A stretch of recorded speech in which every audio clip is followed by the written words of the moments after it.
Section 8.3, Statistic, Testing a Claim about the mean. So here we are discussing about formula that we apply to calculate the mean. And we are using t-table. So this is a formula. And you understand that t-table is dealing with df, which is n-1, and area of the tails. All right, so here,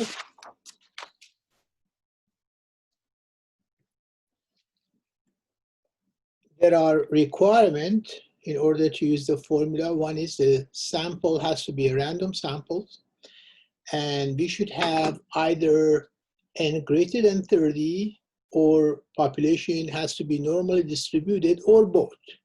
If you meet one of these two conditions, whether the population is normally distributed or n greater than 30, then we are allowed to use the formula. We are allowed to use this formula.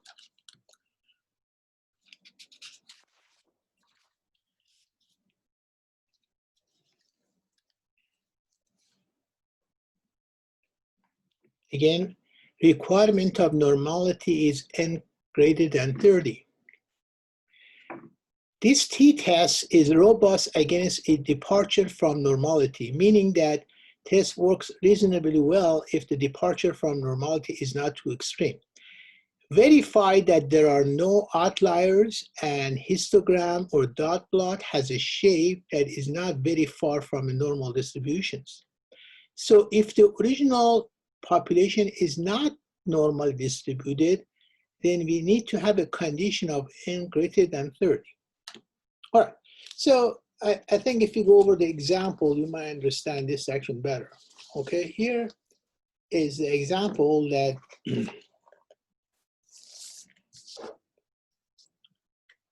example 1, which is on page 388 your textbook. The author obtained time of sleep for randomly selected atoll subject. Those times on random statistic for this, n is 12. There are 12 numbers here.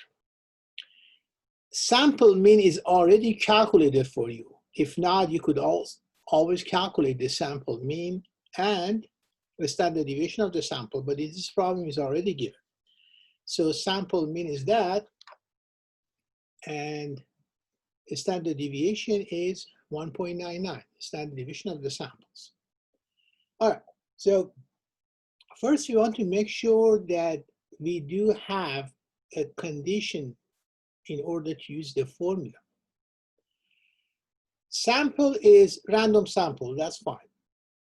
Second requirement is that population is normally distributed or n greater than 30.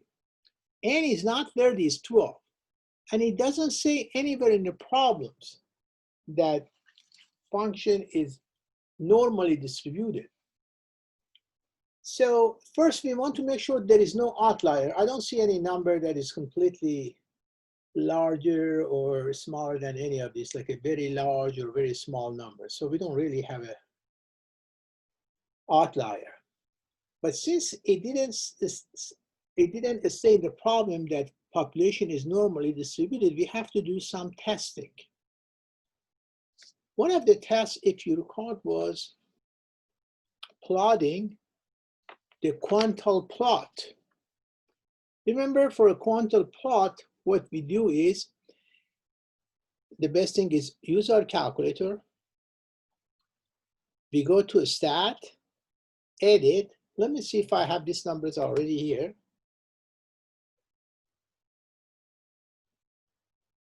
You know, all these numbers that you have in the problem, which is 4, 8, 4, 4, 8, all these numbers. So what I did here, I input all those in in L1, sorry. I put all of them in L1. So to do that, you go to stat. The very first one is edit, right? You enter, then you input all the numbers in L1. So when you do that, then I explain here. So Then you go to the second y equal a stat plot. Now you want to use a stat plot, right? A stat plot is what?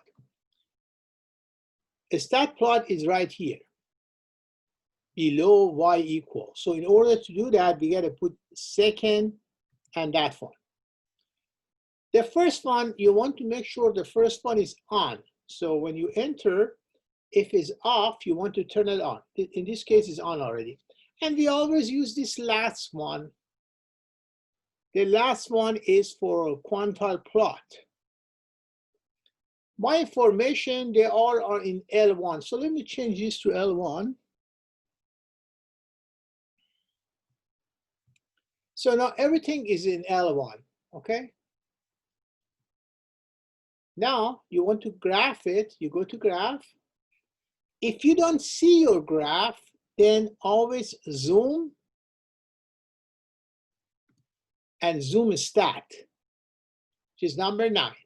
So if you don't see your graph, you always go to zoom stat. See? Now this is what you see here. So that tell you the quantile plot tell you that all the numbers, all those numbers are kind of lying on the straight line. In that case, we could claim that those numbers are coming from a population which is normally distributed. You see, it kind of like I have a curved shape here. In this histogram, you see if I connect the top of all these lines, then I see a bell-shaped curve. So again, in the problems, we either have to state that n is greater than 30, or if n is not greater than 30, then we have to state that population is normally distributed. In this example, we didn't say that either. We didn't say population is normally distributed.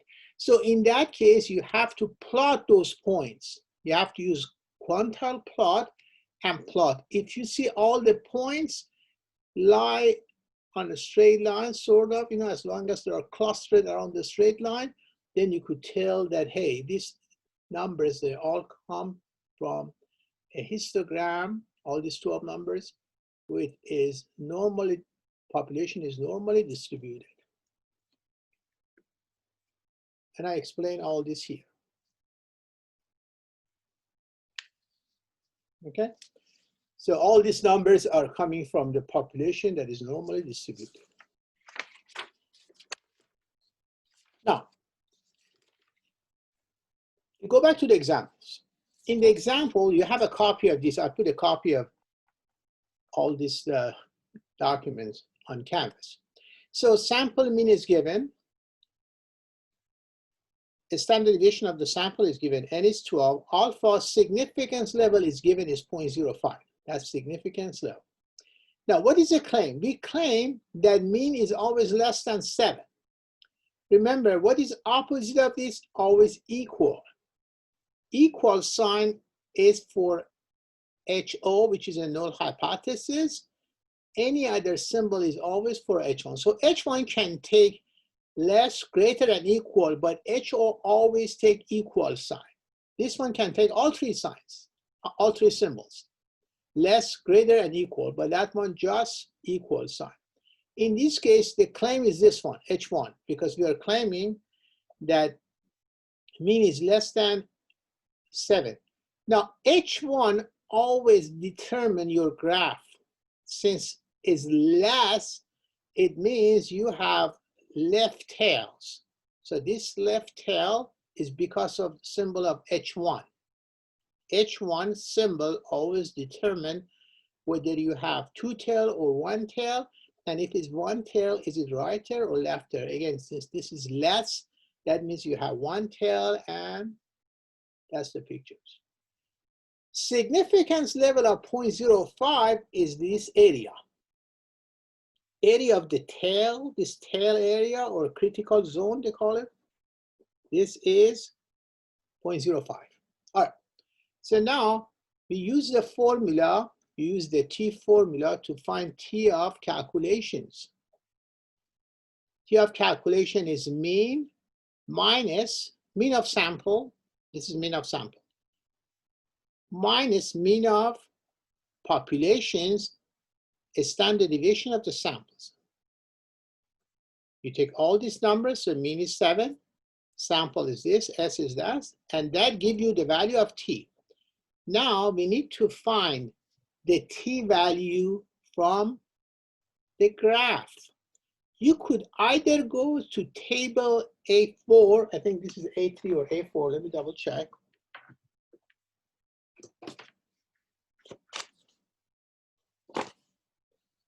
This is t value is table A3.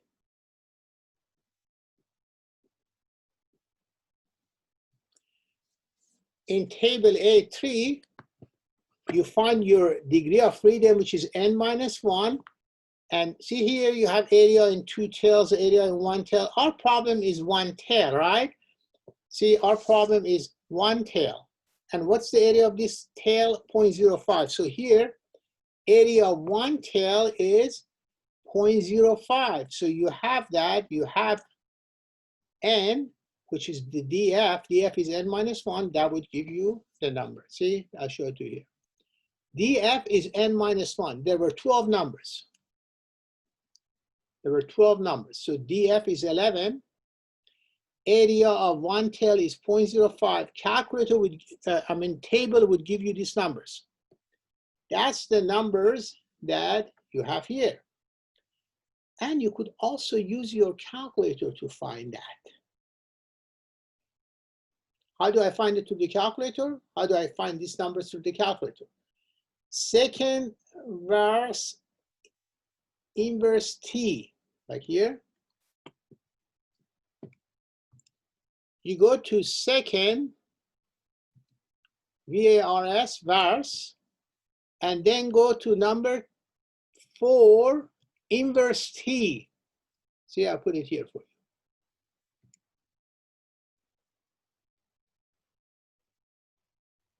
you. Inverse t, then area is 0.05 and df is n minus 1. So here what you do is you put your alpha and then df. Alpha is 0.05. So here I put 0.05, comma. This is the comma. And df is 11. You see that?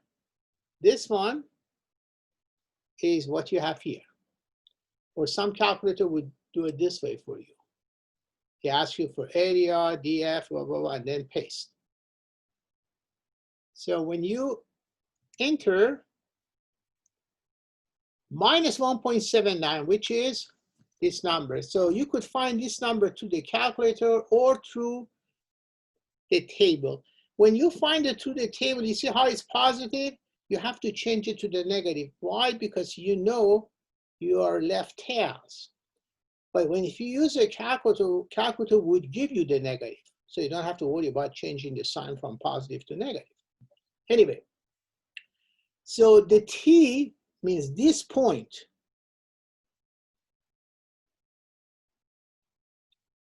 This point is minus 1.7.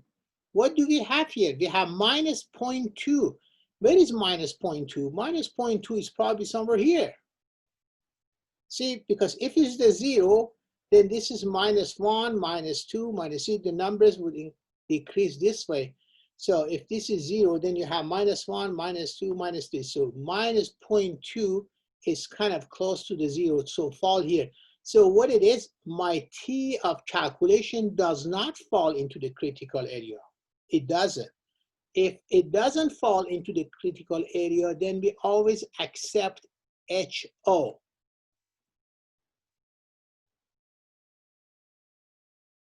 We always accept HO, means we reject H1. H1 happened to be the claim. We reject the claim. We say mean is not less than 7. Now, when you use your calculator, then you could also find all these numbers. You could find all these numbers by using your calculator, in fact, to verify it. So in that case, you go to test, t-test, see? stat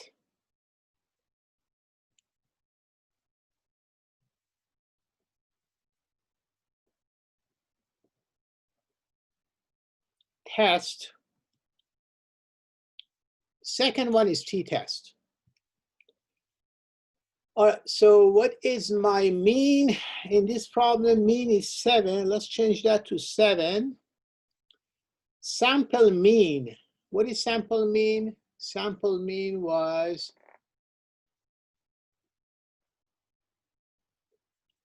6.83.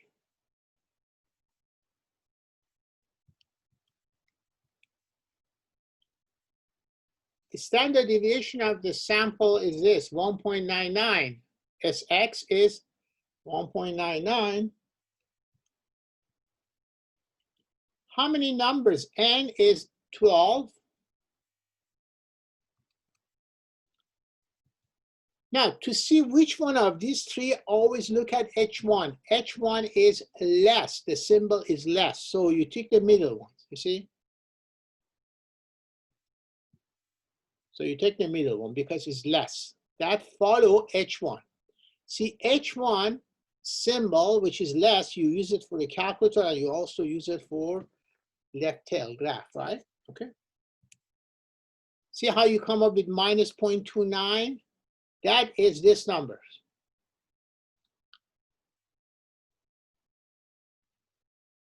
And now you need to use this p-value. You see this p-value is 0.386 on the calculator? You need to use that here. If the p-value from the calculator always greater than alpha, alpha was 0.05, then we accept HO. There are two ways to do it. This is a traditional method that you find t through the calculation and compare that to the t from the graph. Second is you take the p-value from the calculator and compare that to alpha, significant level, which is 0.05. Both methods must match. If p-value from the calculator is greater than alpha, then we need to accept HO. If the number, if the t value that we find from the formula does not fall into the critical area, we accept HO. See, these two must always match.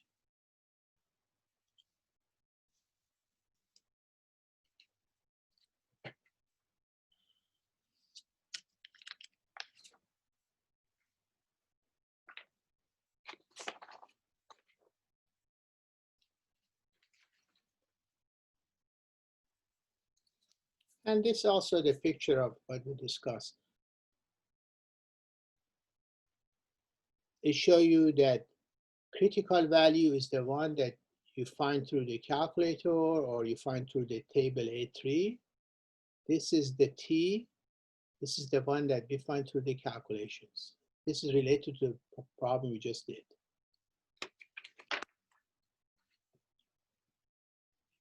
And here I show you, if you want to use table A3, how do I come up with that 1.796? DF is 11 and area in one tail is 0.05. If the area in one tail,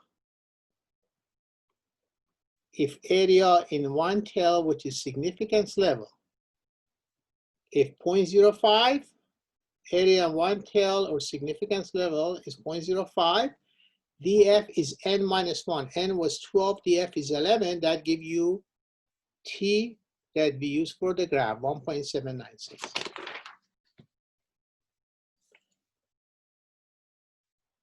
Now, if they ask you to find the confidence interval for the mean, if you want to find the range for the mean, I think the best way is to use your calculator. So your calculator already has all this.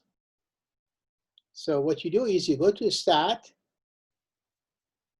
t-test, and then t-interval, which is number 8, look.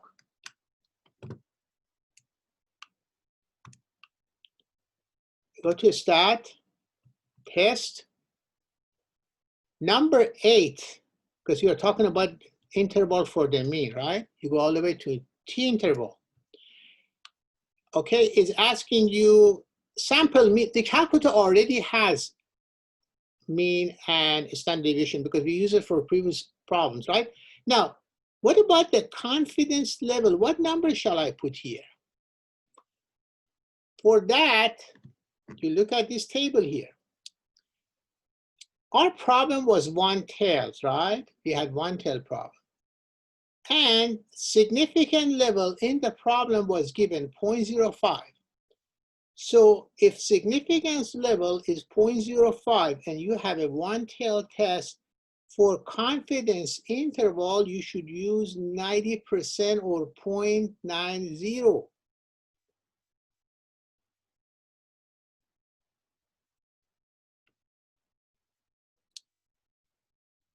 Confidence interval method, okay?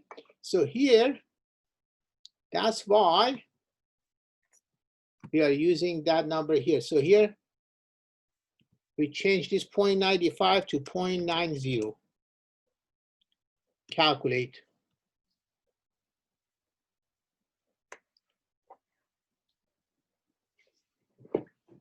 See, calculator already has these two numbers, these three numbers, in fact. You just need to change the confidence level to 90%. And this, I show you, use the table, and then calculate. See, that gives you the value of mean is between 7.86 and 5.79, 5.79, okay? So that's how to calculate confidence interval and using the table and the calculator.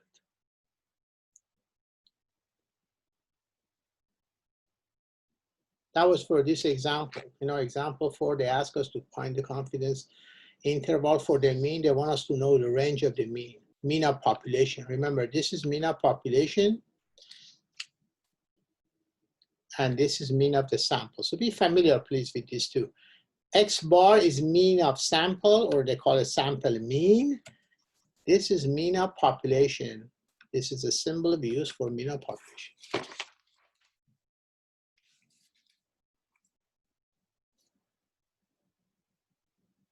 These problems, what is their claim?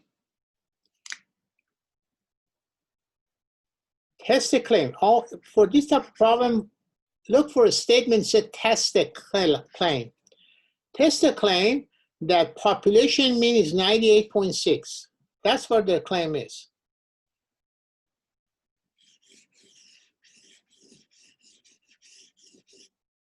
See, H hole happened to be the claim in these problems. Why? Because H always take equal sign, right? Happen to be original claim now. But what is opposite of that? Alternate, which is H1, is opposite of that, not equal. All right, so all these numbers are given. Sample mean is given, mean of population is 98.6. They all are given. So that gives you the value of T. Now we need to find the T through the graph.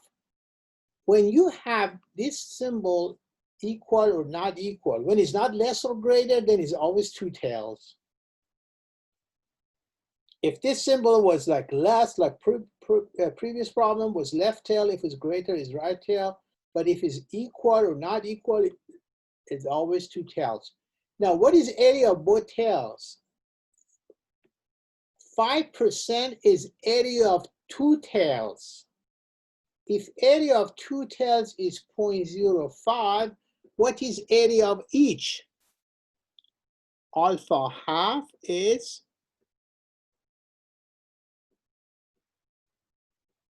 0.025.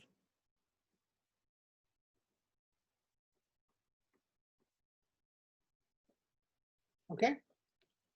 Alpha is 0.05. Since this problem is two tails, you got to take divide by 2, so area of each is 0.025. All right. So here, what you could do, you could just go ahead and use your calculator now and find all the numbers. Stat, test, t-test, you put all this information. Calculator would give you minus 6.6. This is to verify your hand calculations. Numbers from the calculator is equal to number from hand calculation. These two must match, or at least be close. This is a p-value that you find through the calculator. When you see 1.4 times e to power of -9 is like this number. You see it's almost 0. P-value is 0. Now, how do I find numbers for the graph? How do I find the t for the graph? Either through the table A3, or what you need to remember is this. Anytime you want to calculate these two numbers, the t, if it's two tails, you should always have alpha half here. And then you need to multiply that actually by 2. So here, inverse t, alpha half, df, that give you these two numbers. To verify, you could use your table. In table A3, you should find that, I think I have it on the next page, if I'm not mistaken. Anyway, on table A3 or here. Again, what's the reason we have alpha half here? Because it's two tails, and area of each tail is 0.025. When you use INVT, you need to put area of one tail here. Okay. Now the p-value that we find through the calculator was almost 0, which is less than alpha, which is 0.05. So therefore we reject HO, and we also reject HO here. Why? Because this minus 6.64, it falls into the critical area. Here I have minus 1.98, right? Minus 6 is way smaller than minus 1.9, so it falls here. So in using both methods, we reject HO. We reject HO means we reject a claim. We accept H1. Rejecting HO means we reject the original claim.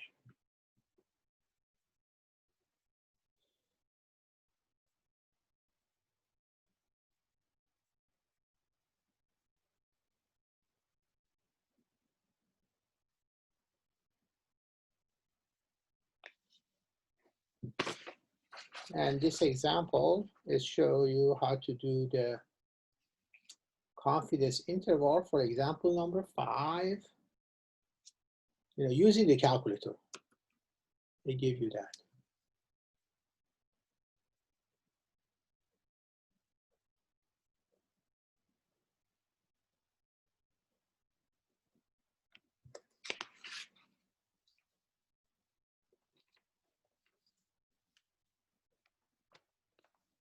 And there was a problem here. I did one problem for you. Sometimes we don't give you mean of sample and a standard deviation of the sample. You have to do the calculation for that. Here they're saying use 5% significance level to test the claim that mean is less than 14. What is the claim? Mean is less than 14.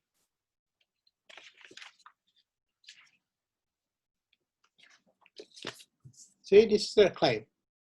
Mean is less than 14. What is the opposite of that? Equal HO, H1. So original claim is this. Remember, based on this symbol, then you have left tails. What is area of the tail is given in the problem, 5% significance level. Here then I find everything through the calculator. Why? Because you have to put all these numbers in calculator in order to find mean and mean of sample and standard deviation of sample, right? So when you input all the numbers in L1 and do the calculation and one various stat, then you have these numbers, and then you go to the stat test. A calculator would give you the T of calculations. How do I find this minus 1.83? Remember, from second verse, area, and DF. Second verse, INVT, inverse T, that always give you the area of the, the T of the graph, and then you compare that with this T. Where does this T fall? It falls into a good area. So we accept HO. See, on the number line, look, if this is a number line, if minus 1.83 is here, what is minus, let me exaggerate, what is minus 1.44 is right here, right? It's always on this side. That's why this minus 1.44 fall before this point. And we accept. If you do not fall into the critical area, you always accept HO.